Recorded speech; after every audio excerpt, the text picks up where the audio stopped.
Welcome to the Worldbuilding Workshop, the companion podcast to the book of the same name. My name is Stephen Slota, your co-author and co-host, and you can hear me laughing because my fellow co-author and co-host just made a face. He is the one, the only, the eminently qualified... Stephen Slota. Trent Hergenrader. I'll be Trent today, you be Steven today. All right. That works. Okay, so for those of you just tuning in, if for some reason you landed at this episode as the first one you are decided to start with, for You're some doing reason, it wrong. you should probably go back and listen to the others. But just to keep you apace of what's happening here, we've been talking all about world building, incorporating it into your lesson planning or curriculum development. We've talked about assessment. We've talked about the process by which you do that planning, what all the steps are to world build.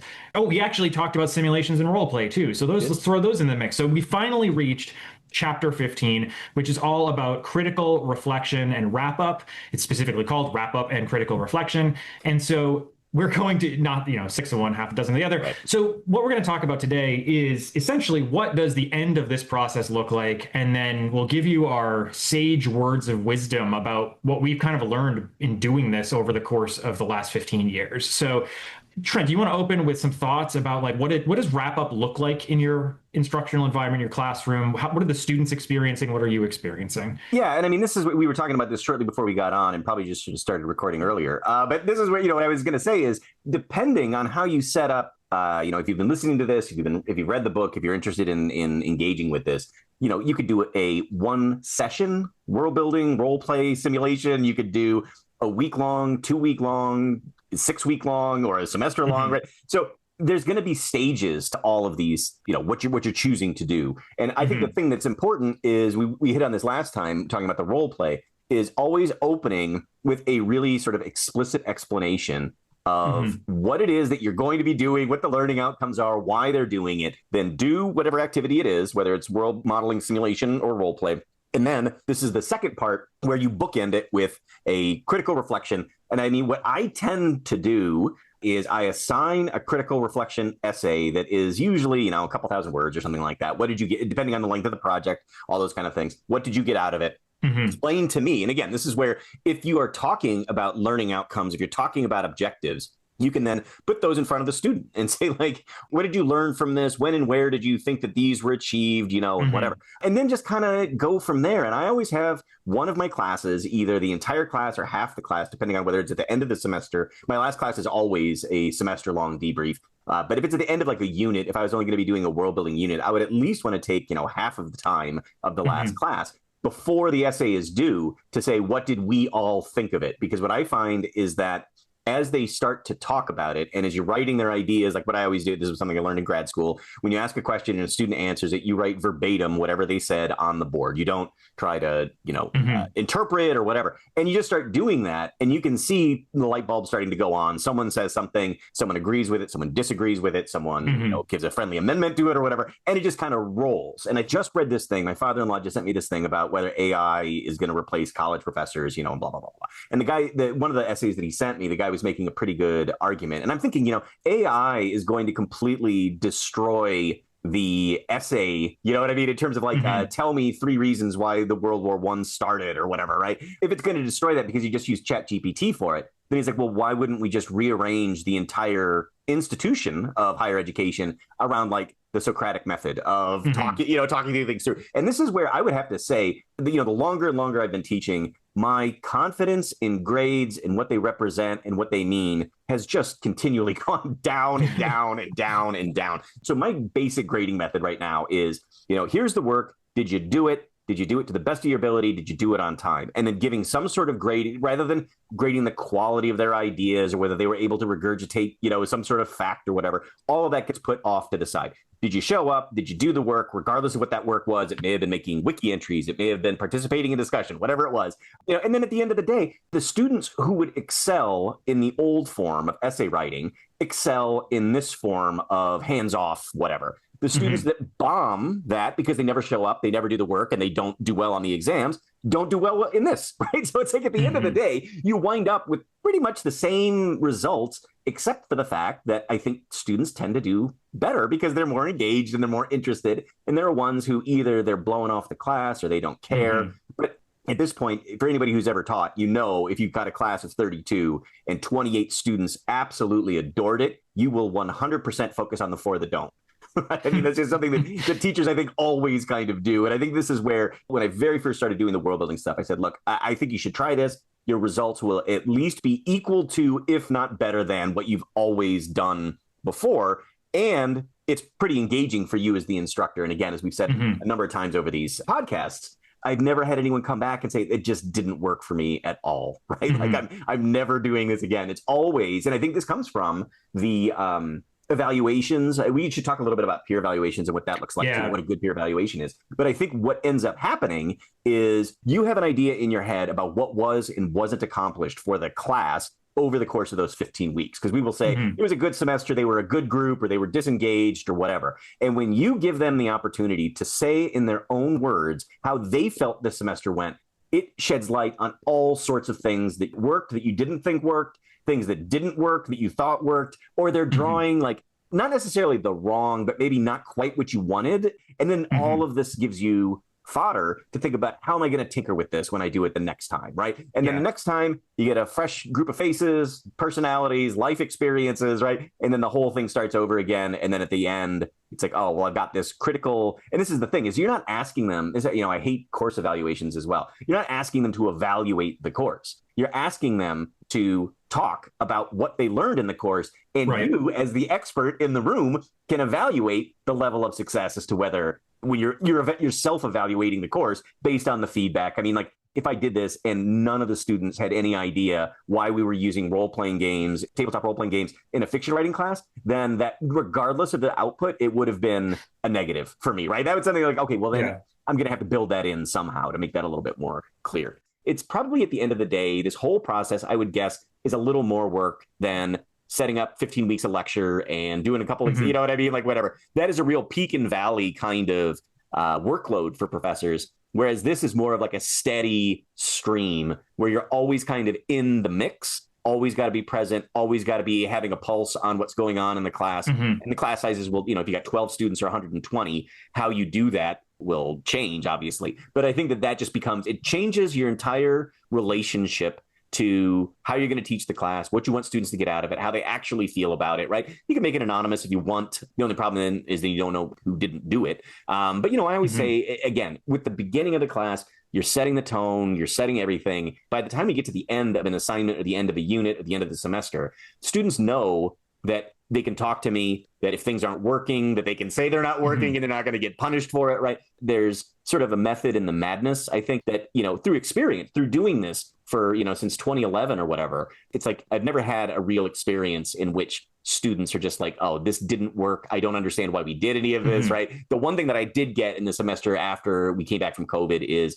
I wish I had more energy. You know what I mean? I wish I had done more in this class because I got so much out of what I did do, which again is, I mark that in the win column, because then we can always return to this. For a while, I would look back at my college notes after I graduated just to kind of get a whiff of that undergrad experience or whatever. Yeah. So what are you thinking on this? I mean, you're talking to me and you're the education expert here. Well, that's what I wanted to ask, because I think the first thing I go to when I'm thinking about the evaluation or reflection process associated with world building is the final step of ADDIE, which is evaluation. And why don't you explain what the acronym ADDIE is? What do each of those letters mean? Yeah, so ADDIE is an instructional design acronym that stands for Analysis, Design, Development, Implementation, and Evaluation. And even though it's written as if those steps are chronological, that you have to go from beginning to end, it doesn't really work that way. It's sort of a loose framework you would use. And then the evaluation is happening continuously. The design process is iterative. You're trying to be flexible. Part of the reason for that is because there are always going to be strange events that emerge throughout the design process that you need to account for. Maybe you'll get information from a focus group of something you hadn't even considered that's going to force you to go back and redesign some element of this.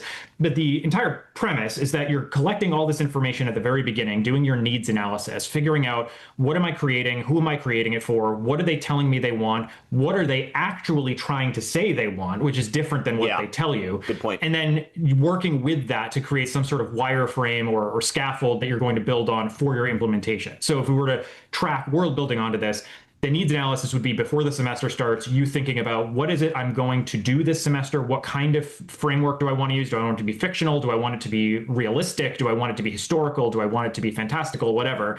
And I used to do this myself. Like I would interview the students at the beginning of the semester before we even started class. I would send them a survey and say, hey, tell me a little bit about your interests. What genres do you like? What kinds of stories are you interested in? And I did that as sort of a mechanism to ensure whatever I was planning would hew toward their interests, whether for professional purposes, like I need to get a job as a computer programmer, so I need to learn about technology and whatever, like, or if I'm going to be an artist or I'm going to be a writer or whatever.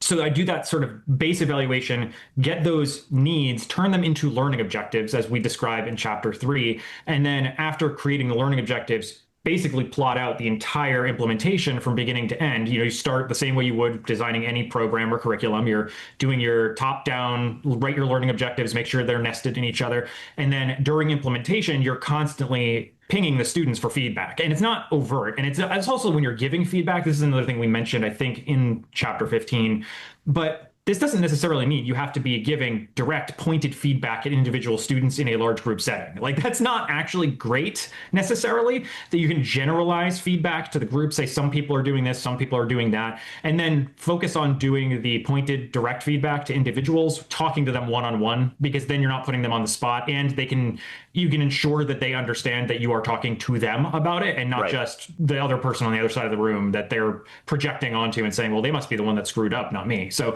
anyway, so you're collecting all that feedback, and then during that evaluation phase, you're compiling it with all the other feedback you've gotten up to that point. And so eventually it does start to look like, I don't know, maybe this is a bad metaphor, but it's sort of like paper mache. Like you're getting a little bit of feedback all the time and gradually using it to build into something. And at the very end, you have your finished pinata or whatever it is. I don't know. It's completely hollow, but filled with candy. It's completely hollow, but full of candy. Yep. That's a good chocolate covered broccoli callback. Exactly. That's a great All right. We're going to start the pinata metaphor. Anyway, the reason why I mention all of this is evaluation is happening continuously throughout this process. And it's not just you evaluating the students, it's the students evaluating themselves, the students evaluating their peers, everybody kind of collaborating. And this is why we spent so much time talking about collaboration and community practice, because this process is inherently social. Like you're doing it with other people. And then you're also self-evaluating your design. There are plenty of times, and I'm sure experienced educators who are listening will have those moments where you're like, oh, yeah,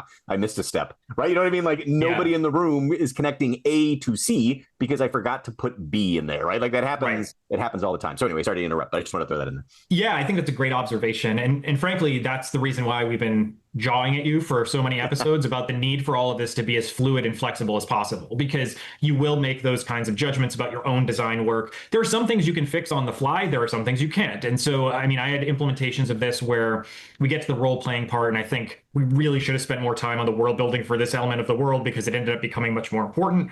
Sometimes you can see those things as they're happening. Sometimes they are an after the fact, hindsight's 2020 kind of thing. But that goes to what you were saying, which is the vast majority of people, or all of the people I've ever talked to who have implemented this, have come back and said, it didn't go quite the way I expected, but I know what I can do differently next time to make it work even better. And I think that kind of dovetails nicely with what we've said previously regarding the qualitative nature of evaluation in these environments. So it's a little anecdote, but I recently had to do as part of work, I had to compare two different kinds of simulation tools for basically evaluating new trainees or professional development for existing colleagues.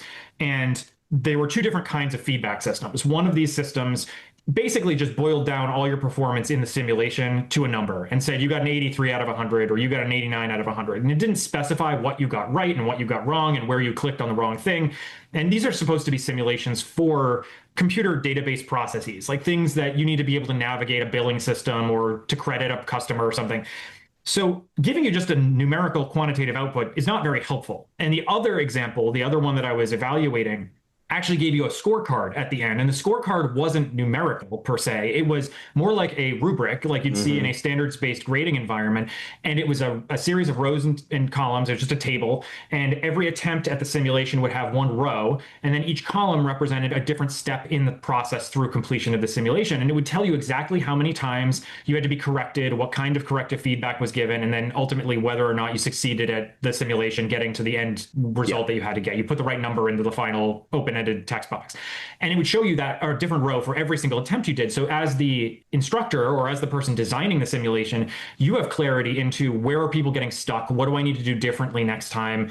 What kinds of feedback can I use from the users to make something clearer for them that maybe I thought was clear and misunderstood, versus that other system, which just tries to boil it down to a single number telling you you passed or you failed. And I think that's almost exactly the same thing we were talking about back in chapter 5, which is alphanumeric grading is like the former and standards-based grading is like the latter. And the reason we like the latter, particularly when we get to wrap up and critical reflection, is because we want the learners to look at a rubric like that and say, what did I do well? What didn't I? Because they're never going to get the chance to repeat this either. Like that's the other thing, is they only get one shot to do this the way that it unfolds. Even if they retook the class, it's going to be different next time. So what I really care about when I get learners to that final hurdle is, can they describe to me what they got out of that semester, what they thought they did well, what they thought didn't go well, what they thought worked with their peers and didn't work with their peers, and then finally what their interactions with me were like. And it's not because I want to score them and give them a number like, yes, you did 91% of the work that was necessary, right? And you may be in a situation where you're kind of forced to do that, but what's really valuable here is that qualitative output that says, here's where I struggled, why I think I struggled. Here are the places where I know you intervened to help with the project, and I could see it change from this to this over time, right? And that, not in addition to being about critical thinking and empathy, I would say is better aligned to career or workplace outcomes than pretty much any other learning objective. Yeah, exactly. Because that's transferable to every environment, right? We're trying to give these complex critical thinking skills, these problem solving skills. And that problem solving, the subject of it isn't even really the content of the world building or role player simulation. It is the evaluation and self-assessment those learners are doing about themselves, right? Like they are problem solving and critically thinking and going meta on their own behavior over time, which they can leverage going forward because they are the one universal in their life, right? Right. Yeah, absolutely. And I mean, that's where it's just like thinking about the ways that you in your career will encounter. We talked about this sort of last time through the role play too, is that yes, you've got sort of the content or the objective kind of thing that you're trying to do, but then everything is shot through with human uncertainty and personalities and shortfalls, and tornado hits the company, and whatever. It's like, that's the way that it works. And it makes me wonder that with all of the different, I mean, I was in college in the 90s, right? And the big innovation, technology innovation there was like student print notes, where you could go to, any class and someone had a note taker and you could go get the print notes and not have to go to class at all, right? Like just kind of scan through. And I did that for a couple classes because I wasn't really engaged in whatever I was taking. But now there are so many different tools. Like if you're a professor who is concerned about students who are cheating or trying to like it's a game of whack-a-mole. Like if you want to go back to how can I prevent students from using ChatGPT or looking up answers or going to their fraternity brothers to get it, how this, like if you're looking for all of that, then either you are going to say, I'm going to play the biggest game of 360 whack-a-mole, right? Like in 3 dimensions or whatever, like all over the place. Or I'm going to shove all of that into the trash bin and figure out how am I going to completely recreate this experience that, number one, you couldn't cheat if you tried. And number 2, you don't want to because you're learning.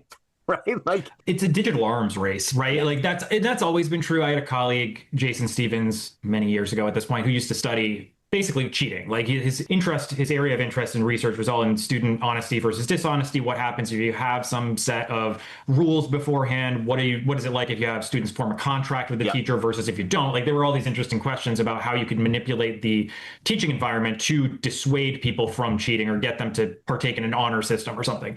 And so I spent a lot of time thinking about like, what does assessment look like? Good assessment look like? And it's not multiple choice exams, right? Like that it just doesn't work. Like you're going to end up constantly trying to stay ahead of the next thing. When I worked as an instructional design specialist and working for the medical school, this was my problem trying to get them to understand assessment, is that if you're insistent on using these multiple choice exams for everything forever, you are going to be fighting with lockdown browser. You're going to have students copying and pasting stuff into Google Docs, and there are going to be costs associated with this stuff, not just financial ones, but trust costs, respect costs. Like if just make better assessments. And so at the end of the day, what does that mean? Well, it doesn't mean you throw assessment out completely. It means that you, as you said, create something foolproof, right? Something that can't be cheated. And I like to say that, as hokey and perhaps self-congratulatory as it sounds, that world building is AI proof, right? Like you Yeah. can't fake this stuff because if you try, there is no basis for the chat GPT or the llama or the whatever To draw your from, yeah, to AI draw is or from, yeah. tool,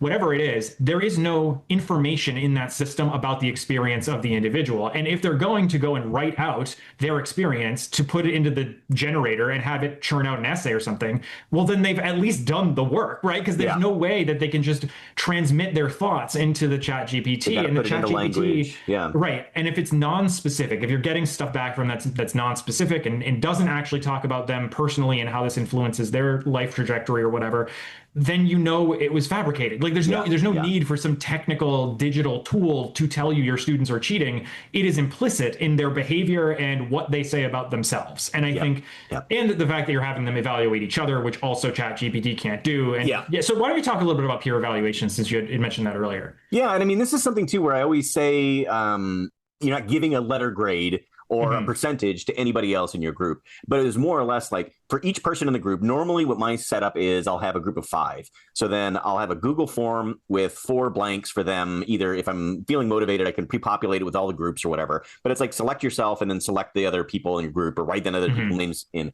And then just the, sort of like there's like a 3-question thing.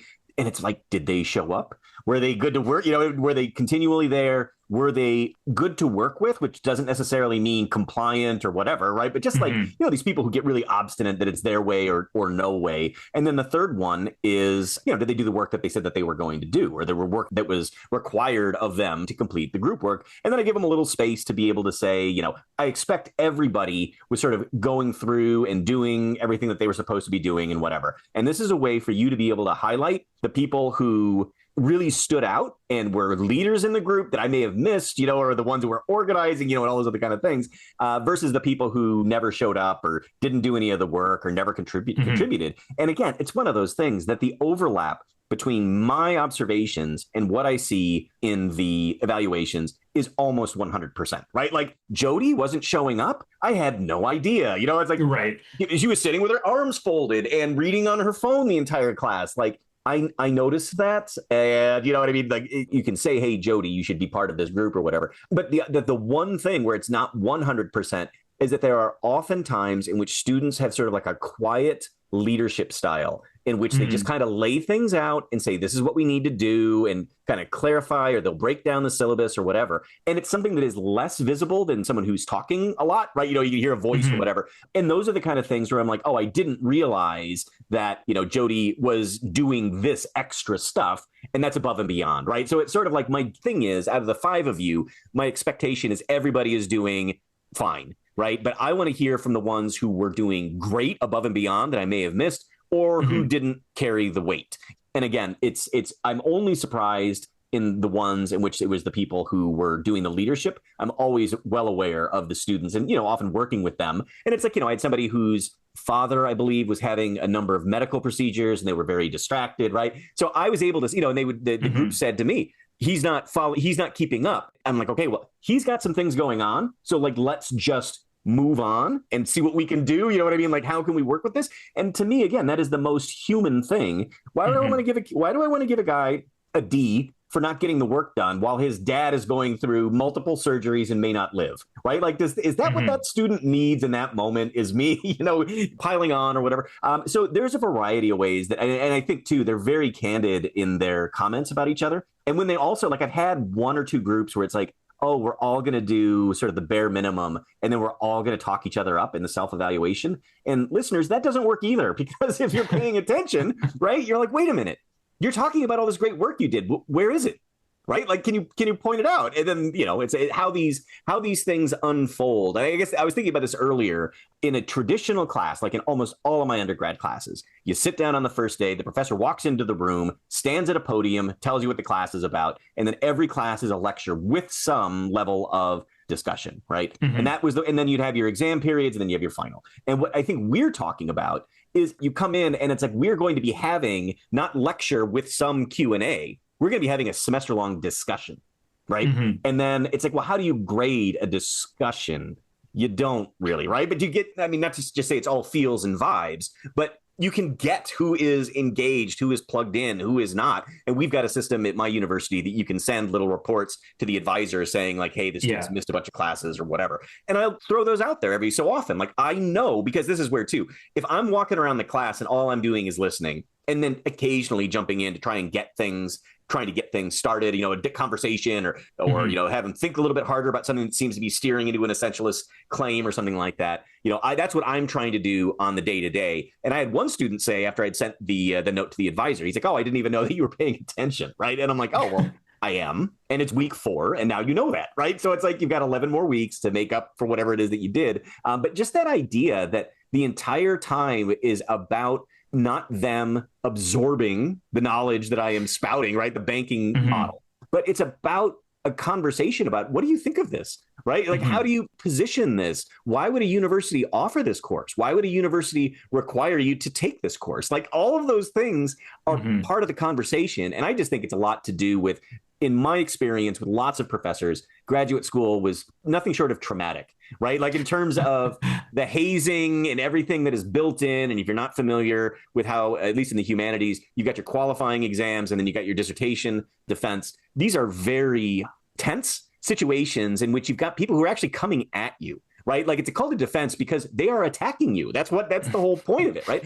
That's not undergrad education, right? I mean, that's not what we should not be in, that attack and defend mode. We should have a, what do you think of this? And I think part of the issue is that so many instructors have been traumatized by that they're like, I know what I'm talking about. And it's like really sort of defensive about what it is that I'm up here because I deserve to be up here. You're not, it's like, well, that's a really not a great way of starting a conversation. I'm the expert, you're the learner. What do you want to talk about? It's not a great way, right? To get a conversation going. Whereas, hey, look, we're all here together. We're going to use this time productively. Let's read these things and just kind of, talk about it. Here are the assignments that we're going to be doing. Here's why you need to read in order to do the work, right? Just having that kind of conversation, I find, I can't even remember the times when I've not been doing it, right? Because I think it was just sort of like they've passed out of memory because they weren't good experiences. And on the other hand, I've got tons and tons and tons of anecdotal sort of things that happen over the years. We were like, well, that was brilliant. And that would not have happened without having that space available for people to be able to find. And then again,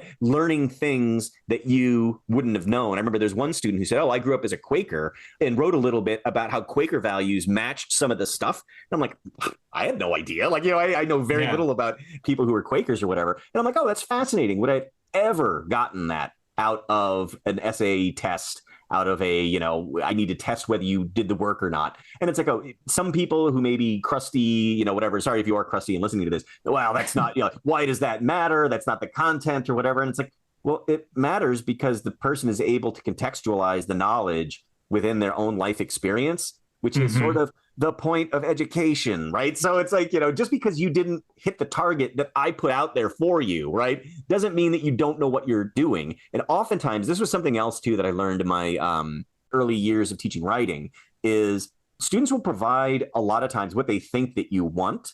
So you got to be real careful about how you phrase the questions, right? Because otherwise they've really got to be encouraged to take this step. And like, you don't really want to know what I think. You want to know whether, because that's been their experience. K through 12 and then whatever college that they've had, that's been the experience that they've had. And it can be very disruptive, uncomfortable, something they're uneasy about. But then once you kind of cross that threshold of this is the work that we're going to be doing, the light often then comes on. And it's like, oh, well, is that what education is supposed to be? And I think I'm sensitive to that because I was very much my first year and a half, maybe even 2 years of undergrad. It was still like, how can I do as little work as possible and fool the instructor, fool the TA into thinking that I've done all the work, right? You know what I mean? And then that saves more time for playing Sega Genesis hockey or whatever it was, because that's how I'd sort of been indoctrinated to think about education. It was only when I started getting into, second half of my undergraduate career that I'm like, oh, wait a minute, I'm paying all of this money and spending all of this time for me. Like, I am the object, I am the product, not the diploma. I am the product. And once I understood that, college became wonderful. Like, I loved it, right? It was like one of those things where I'm like, oh, wow, that's that. It's not, I'm not trying to answer to some deity, you know what I mean, about the answers of the universe. It's like, oh, I'm just trying to piece things together and build a better understanding of how the world operates. And I mean, that's basically where, as we've talked about, all this world building stuff stems from, right? Is like, you want to figure out how a really complex world operates. you got to break it down into different pieces. You got to look at how it got to be where it is in the moment, how it's going where it's going, right? You got to do all of that stuff regardless of sort of the discipline, regardless of, I mean, even if you're doing STEM stuff. I remember my brothers had to learn Fortran programming when they were in their engineering program. And the whole point was, this is the way we got to where we are today, is because there were things like Fortran, right? So you got to understand the basic building blocks, right?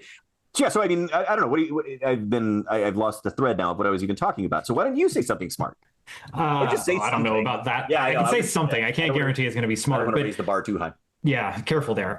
So I think one of the challenges of all of this, as I'm kind of reflecting on how to reflect as part of a world building project, is that often I find, because I get those moments where I'm learning something about a student that I didn't know before, something about their life experience that transcends the class content or whatever, that I wish I could go back and know that at the beginning of the class to purposely build that in.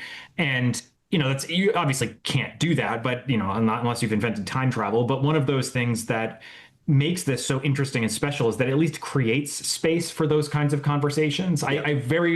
I can't think of a time where I ever did this and didn't come out learning something interesting that I didn't know before it all started. And it's only because of the fact that we give the learners the opportunity to share with us what, and this goes back to that community of practice element again, that idea that we are co-learners among them. We have expertise that they don't have in some skills and areas of knowledge, but the same thing is true of them. Like, I had students who were very skilled at carpentry. I had students who were very skilled at understanding how trains work. All of that ended up feeding into the overarching story we were telling about the class. And I think I've said this before, but my primary goal, in addition to getting them to leave the class asking better questions than when they came in, was basically being able to articulate the story of their own learning. Right? What is it that happened in the beginning, in the middle, of the end? What made you glom on to this specific idea? How did you integrate this with some other part of your life? And at the end, I don't really care what the product is. In fact, the way that I usually did summative assessments, to the extent that we had them, was the final project that I would have them do would be either a short story or a graphic novel or a video game, or they would create something. It was very constructionist. And then in addition to that, I asked them to include an artist statement or some kind of essay or a personal statement that's going to describe to me, why did you make this thing? What were you thinking about when you made it? And we may call that a critical reflection. We may call it a critical reflection, and it gets at something that we were alluding to in our last episode, or at least mentioned offhandedly in our last episode, this idea that we actually value more the externalization of thinking than anything else. And there is research on this, like the challenge of trying to get subjects or participants in a study to say what they're actually thinking about. There's a big problem if you try to interrupt them, because then you break flow. Just like me, I had a bunch of articles and chapters and presentations about this too. But this idea that the best you can do is approximate that by either having a pop-up that says, like, select the emotion you're feeling right now, or select the thing that you're thinking about right now, and try to keep it simple and quick. Or you have people take notes as they're going through a process, or at the end you ask them about what they were thinking when they went through it, which I would say is probably the least accurate of all of those, just because you're then relying on their memory of what happened throughout, and you don't necessarily have a clear train of thought from beginning to end, or one that is accurately reflective of what they were actually thinking. So when I did my dissertation, we did the journaling approach to this. We had the students play the role play associated with the ed tech curriculum, and then they were recording in a separate document, here's what I'm thinking about, why I wanted my character to do this thing, et cetera, et cetera. And so having learners go through that vis-a-vis the world building process, and then whatever simulation or role modeling they did, it gets you as close as you can possibly get to seeing what's going on inside their head. And maybe that even sounds kind of reductive for what we're trying to do, but I don't know what other way you can assess critical thinking, right? Like giving you a word problem is not going to do it. And I think it's not like people haven't tried to figure this out. It's just really hard, because people often, when they are making decisions, are doing so based on the emergence of their identity in that moment. And they don't know how to articulate what they're thinking or why necessarily. That takes training. And undergrads are not necessarily good at that inherently. And I'm thinking specifically about your description of what undergrad was like the first year and a half or so.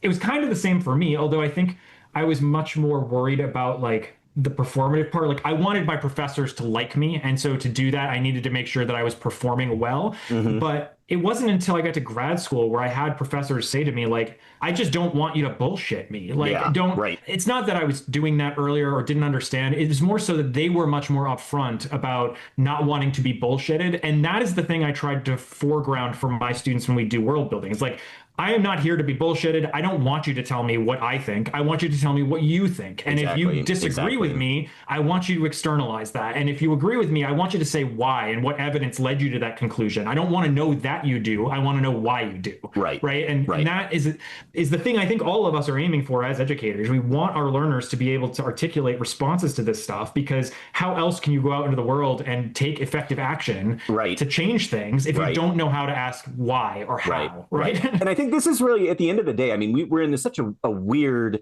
dangerous moment. Part of it that I think is so disturbing and sort of defeating as an educator is being told you're indoctrinating students when it's like, I'm teaching them critical thinking and empathy. And if they think, I wouldn't want to be treated like this, so maybe we ought not to, have these policies or whatever, right? And it's like, oh, bring me all, like in sort of like broad fashion, bring me all of your stereotypes, bring me all of your whatevers, and we can go through one by one, and I can show you through critical thinking and empathy why each of them is misguided and wrong, right? It's basically a power move to keep certain people oppressed and certain people down. I'm not afraid of that. Right. And that's where I feel like the fear of higher education, the fear of critical theory and critical reflection and all those kind of things, the fear that is coming from the sources of power is that will destabilize them. Right. That will destabilize old traditional centers of power, which is why they don't want it to be done, which is why they say that it's all indoctrination. Right. And it's like, oh, but if we're playing by the same rules, you can't make a really compelling argument for all of these sort of, ills in the world that exist.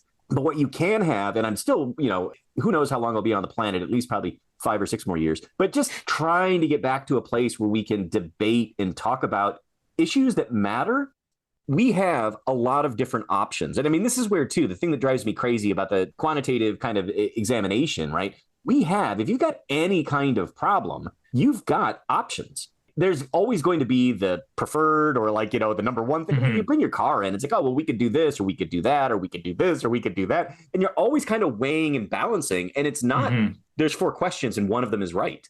It's like, there are things that there are drawbacks and advantages to all of these things that are, and it happens in your career and it happens at your home, it happens in all of these things. And that's the critical thinking and empathy that you need to be building for college students is you need to be able to think through the consequences of any of these decisions and then say, okay, well, what are going to be the downstream sort of effects of this? And it's like, that's, again, it's one of those things that, yes, students need to learn formulas and they need to learn, the math correctly. And those are objective kinds of things that we know. But then when you get on the other hand of when you're actually doing it outside of a classroom, I think I was trying to go there when we was talking about the first day of class, when a professor walks in, stands behind the podium and starts talking. What an artificial situation that is, right? You know what I mean? It's just because we've all been trained into what that looks like.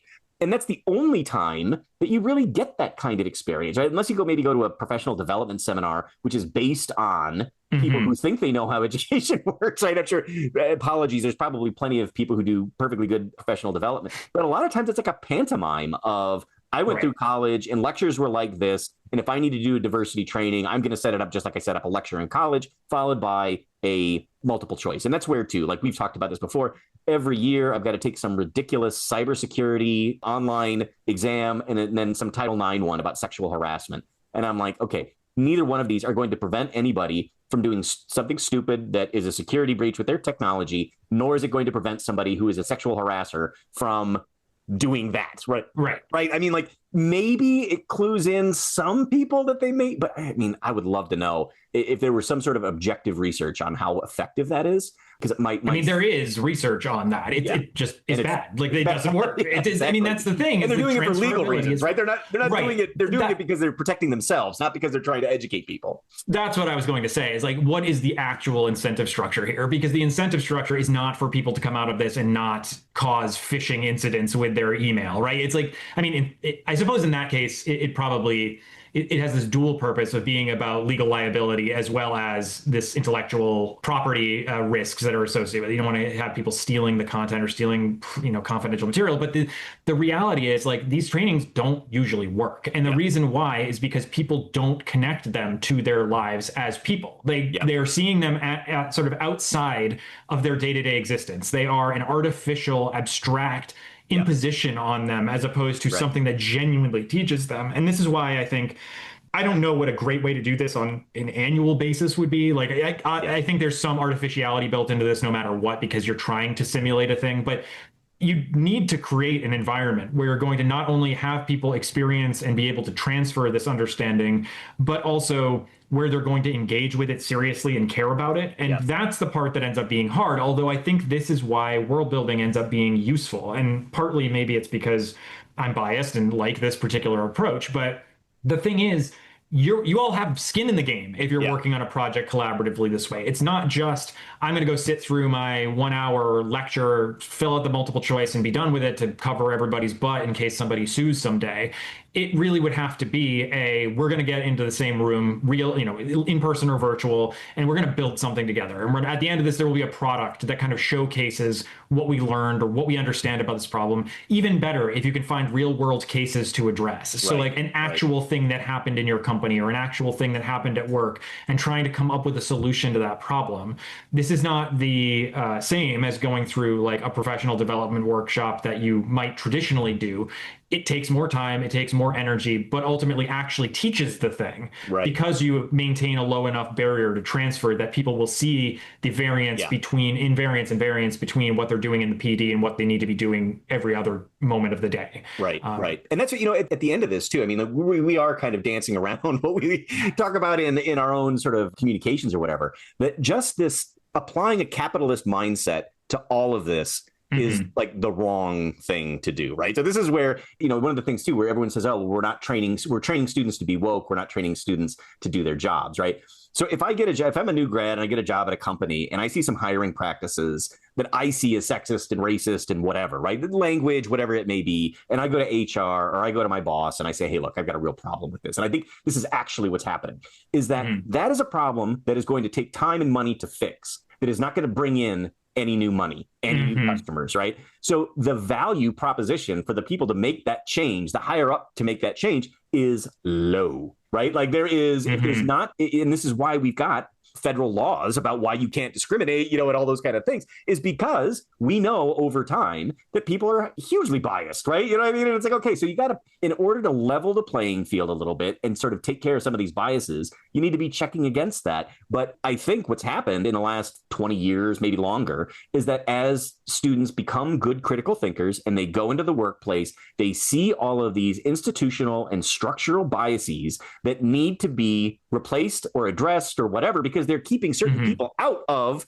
a middle-class lifestyle and whatever. And there's no value to the company for doing the right thing. And this is where I've talked to some people too in philosophy of ethics, where they say, you can do an ethics training about corporate ethics or tech ethics or whatever, and people will pass the training with flying colors. And as soon as they meet that same experience or a similar experience, ethical question in their job, they do the thing that will get them the raise, get them the job, get their boss's approval or whatever, or congratulations or whatever it is. It doesn't matter if that is the ethically right thing or the ethically incorrect thing. They're going to do the thing that in that moment is going to reward them. Right. And this is also one of the big sort of questions that I think I don't have answers to. How do we change in which it's like, okay, what you're doing is going to have downstream consequences for other people. It assumes that you care about other people. It assumes that you care about the human beings who are downstream. And that's one of the things that I find so incredibly alarming about where we're going, is the way that you cure that problem, if you see that as a problem, is you dehumanize those people. So they're no longer humans downstream. They're products, or they are, whatever externalities that are downstream. And the whole corporate mentality is to externalize as much as you possibly can. That's the reason why I think the language of calling people NPCs is actually very problematic, non-player characters, right? Elon Musk does this quite a lot. And he's not the only one. There are a lot of other... his name, Yeah, I know. Well, if you bleep it out, there are enough people that behave this way that no one would ever guess who you were talking about. It is, yeah.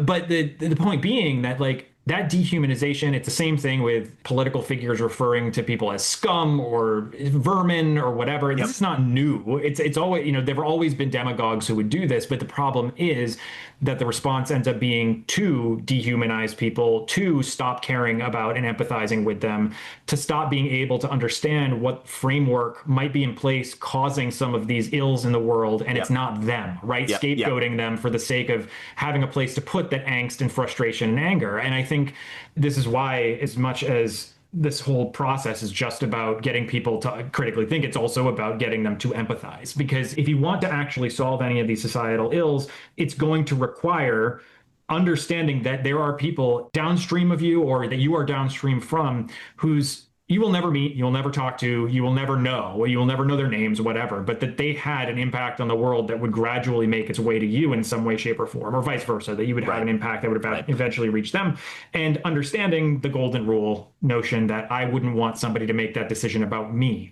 Now, as we were saying in the last episode, it's really hard to stick to your guns on that because you are constant. It's like it reminds me, as you were talking, I was thinking about this. It reminds me of the marshmallow experiment where you put a marshmallow in front of a kid and or anybody and ask them if you wait 20 minutes without eating the marshmallow, you can have 3 marshmallows or whatever. Right. And that some subset of people will just eat the one marshmallow and then sit there for the other 20 minutes and then not get the reward because of the instant gratification as opposed to the delayed gratification, and being able to weigh the risks, benefits of an in the moment decision versus a longer term strategy. So part of this is to employ world building for the purposes of building some of that tolerance for delayed gratification among students in terms of like what the effects of a thing will be, what it means to sacrifice time and energy or money to make the world better for other people that you don't know. And we kind of talked about this last time too, the idea that that's kind of the purpose of fiction, is to help put people into some sort of quasi-relatable experience that's going to allow them to see themselves in some situations and then understand what the downstream consequences will be. But it's hard because we don't have quantifiable proof or quantifiable evidence that this worked for some subset of students because of the fact that it's so individualized and situated, and you kind of have to evaluate it. Maybe this is a good place to wrap up, but that critical reflection and evaluation, or the wrap up of a world building project, is so situated that you often will only ever know if that student comes back to you later, years later. Which happens all the time, right? It does happen, but it is, I just want to specify for everybody listening that like, there isn't going to be a moment where you can go to your boss and say, this is obviously going to work because it'll have these outcomes immediately afterward. This and we'll be able to measure it. And all that. Because if you work in a corporate environment, where I have some experience, the response is going to be, well, what can we do to show this is going to improve our finances, our revenue generation for next quarter, right? And it's like, well, it doesn't work that way, right? You're going to see these things as indirect influences on other processes in the system. And you'll never necessarily be able to tie them all the way back to this. But what you're trying to do is plant enough seeds in people's heads that down the road, when there are opportunities for them to make decisions, that they're going to make good decisions and not less good decisions. And it's hard because then you're also wrapped up in you're never going to get credit for things you prevent from happening, right? Like nobody's ever going to come and sing your praises because you stopped a bad thing from happening. But that bad thing not happening ultimately can service the larger good that you're trying to achieve. Right. I just remember, as you're talking too, I'm thinking about the final GLS. I can't remember what summer it was. I think 2015 or something like that. I was on a panel. Roger Travis, our colleague and friend Roger Travis, was also on it. And I remember this is when Constance Steinkuhler was in her position at the White House. I can't remember exactly. It was some sort of task force on games and education. I can't remember exactly what the title is, and maybe I'll research that and then plug it in here. But I remember on that panel that she was saying that you need the metrics to be able to explain to any kind of educator or any kind of politician as to how and why these changes are going to raise test scores, like all of these things. And it's like, okay, well, if the non-expert politician or parent or whoever is intruding and saying, this is what I need, right, in order to judge whether this is effective or not, and the method that you're using has longer term consequences and not maybe quite so realizable immediate consequences, that is 100% a conditioned by capitalism kind of response, right? I mean, it is just 100% that you need the immediate gratification. If I pay for it, I get something now, and I'm not willing to wait. Right. And I think this is where, too, talking with another colleague, it's like this isn't just happening in the United States. There is a global movement, but it is also peculiar to the United States. That I think it's because we've got such a strong individualist sort of vibe to the whole culture right now. It very much is this transactional model. I pay you, you give me knowledge, I perform on the scores, you give me a piece of paper, and now I go be an engineer or whatever. Right. That is just sort of like a choreographed dance that doesn't have a lot of relationship to the way that our actual society operates. right? It's Mhm. just like, so this is the thing. So going back to this idea of, Constance saying that these politicians aren't going to change anything until they see these sort of immediate results. That's a real kind of brick to the head, because it's like, there's not going to be immediate results. There's never, like, what are the immediate results of having taken a literature or a philosophy class? Like, why does anybody need to know any of this stuff? And it's like, oh, because maybe 20 years after you graduate, you have a situation that calls back to that, right? But no one's doing longevity. I mean, I shouldn't say nobody. There's probably out there. We're not the metrics that we at my university look at: number of students graduated on time, you got the career within a year and a half or whatever, right? Those are all the metrics that fuel the operations of the university. And it's not, did you think 20 years later that your liberal arts classes gave you something valuable to your life, right? It's like, and unfortunately, if you don't ask that question, you don't get the answer. Or if you ask a question in such a way that you're already sort of shaping it, where your liberal arts class is worth the tuition, you know what I mean, or something along those lines, you'll get very different kinds of answers. And it's just, it's one of those things that within this system, and again, I think this is where we will address this, is the right way of saying it, in the epilogue chapter, right? Where it's just like, the whole system is set up for the wrong outcome. Right. Well, and then you find yourself there, and it's like, okay, I've dedicated all this time in my life, this is my career. What am I going to do? Am I going to double down on the thing that we know doesn't work, or am I going to try and, figure something out? And that's, I'll pass it back over to you, and maybe we'll. Yeah, I mean, we can start to wrap up, because I have a feeling we are going to veer into the epilogue very soon, given the direction of this conversation. But the epilogue does center on what is education now in this moment? What would need to be fixed in order for it to function in ways that are actually related to our goals as a society, as opposed to the sort of capitalistically driven incentives that are there? But as you were talking, all I could think about was the question we have led with previously, which is the one that Mike Young and I and others presented in our RER paper, Our Princesses in Another Castle, which is, are video games good or bad for education? That's the question that we are getting asked, but it is a bad question. It's a bad question, right? And that's the thing that drives me nuts about trying to sell these ideas, and I use that intentionally, that language, but to bring them to corporate leaders, to bring them to politicians, to bring them to other power brokers and various elements of society. Because if you're only interested in the, are they good or bad for education, and what numbers are you going to show me, what test scores, what financial value are you going to be able to point to say that this is going to be worth the investment, that the juice is worth the squeeze or whatever, you're never going to get a satisfying answer. Yeah. And on the question of longitudinal research, when we wrote that RER paper, the longest term studies that were done on any game implementations were at most a couple of months.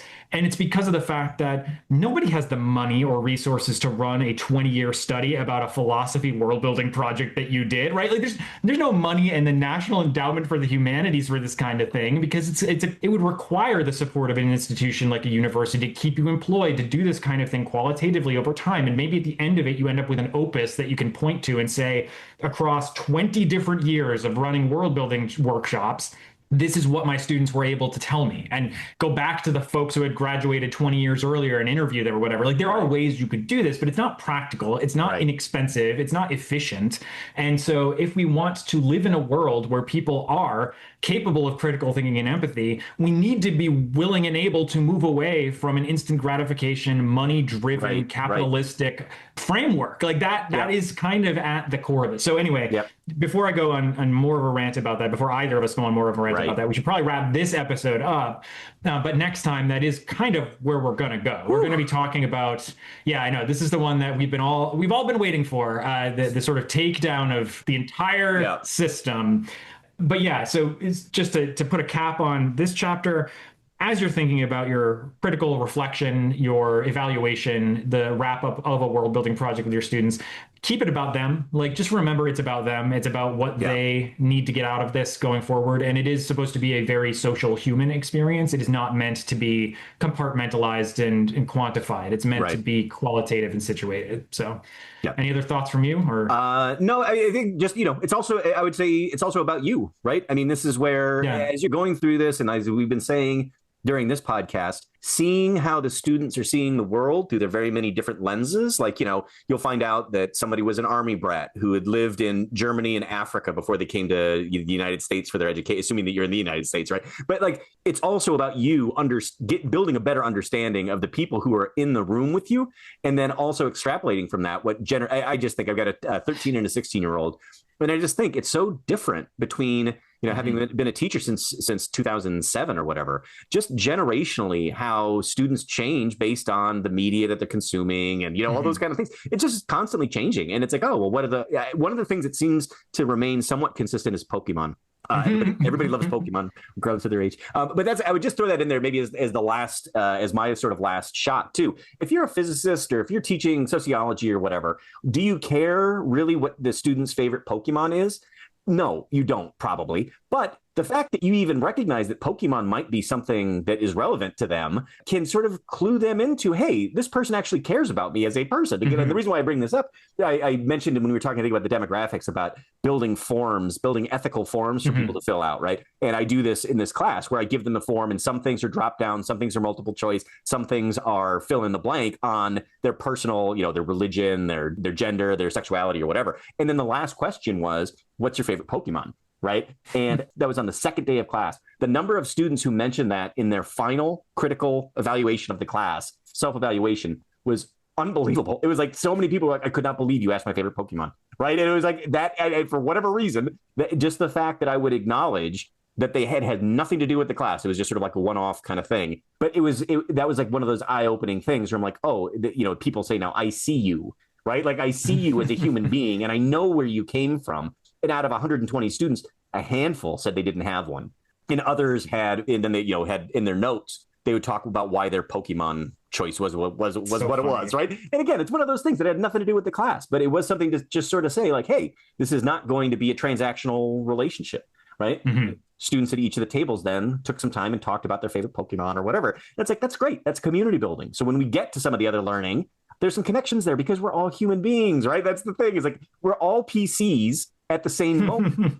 And we all need to recognize that is the case, right? Like, my NPCs are all PCs themselves, and I'm the NPC. And it's that whole empathy thing. Don't just sit in the row of your seats. Like, turn and look at the people on either side of you. You know what I mean? Like, that these are human beings who are there too. So anyway, I'll just leave it at that, where I just think that all of those, my blanket statement would be, I always really like, as sort of the bookend, taking time to have a broad discussion with the entire group, writing down or making notes of what people are saying before they do their own critical evaluation. And I think that is, if you take one thing away from this, that would be something that I think is, for me, that's something that I will never change in any of my teaching. Is that is always the way that I will end, because it works so well. Getting that community feedback of what worked, what didn't, what they learned, what they didn't learn, and then having that as building the platform that for them to be able to write their individual ones.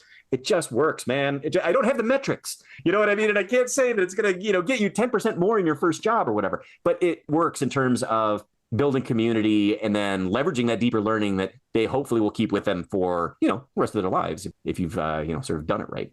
What an uncharacteristically warm and hopeful note to end on. Oh my God, because I'm going to go nuclear. No, I was just thinking, hold on to that feeling, folks, because you're going to need it. Right. Maybe just skip the next episode. If you want to take that to Disney, skip the next episode. But anyway, so let's end it there. Yeah. Well, thank you as always. Thank you, listeners, for listening this far, and we look forward to catching you on the flip side. Yeah, and bring a flak jacket. The next one. All right. See you later. Worldbuilding Workshop Podcast is a production of Trent Hergenrader and Steven Slota.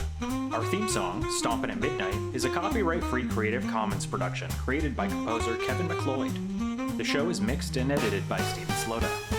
The companion text, The Worldbuilding Workshop, Teaching Critical Thinking and Empathy Through World Modeling, Simulation, and Play, is published by the MIT Press, copyright 2025. Print copies can be purchased through the MIT Press website. The audiobook version, narrated by Steven Slota, is available at www.theworldbuildingworkshop.com.